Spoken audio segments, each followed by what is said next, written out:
International Budget Partnership, every 2 years, carries out the Open Budget Survey, and we do that in 120 countries. And the latest report, which is the OBS 2021,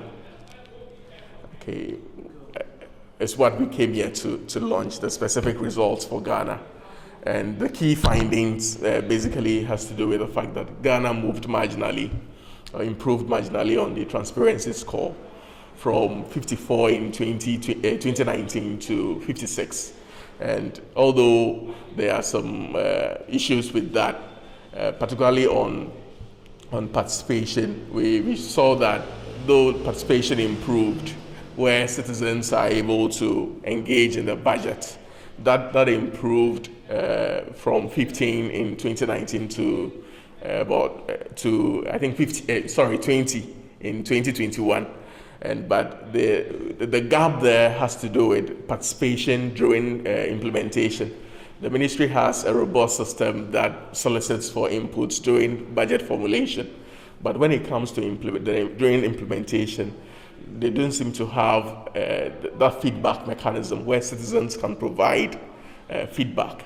So the OBS is calling on the ministry to come up with avenues.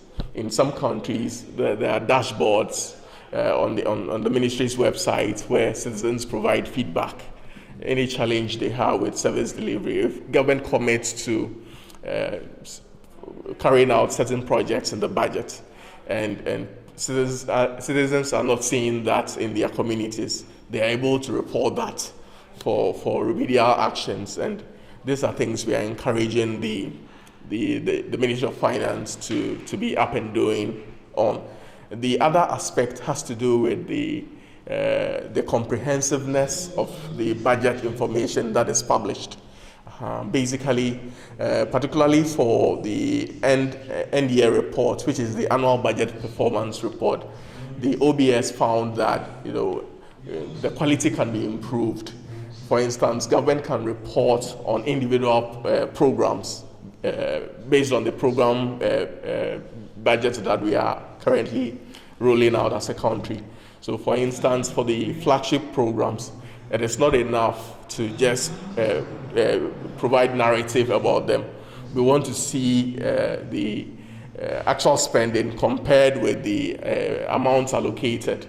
And the rationale basically is for government to provide justification for variations in budget implementation across ministries, departments, and agencies, so that citizens can have confidence in government and thereby deepen accountability. Because in an earlier study we did, we found out that on aggregate, government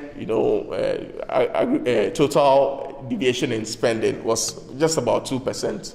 But when you look at for the agri sector, the underspending was almost about 28%.